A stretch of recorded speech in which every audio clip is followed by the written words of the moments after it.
Meaning of headlock. Headlock. Headlock.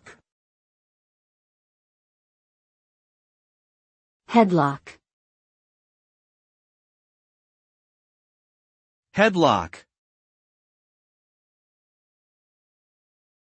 A headlock is a wrestling move where one wrestler puts their arm around the neck of their opponent and applies pressure to restrict their breathing. This technique is often used to control an opponent and can lead to submission or pinning. Headlocks are commonly seen in professional and amateur wrestling, as well as mixed martial arts competitions. In some cases, a headlock can cause injury to the neck and spine if applied with too much force.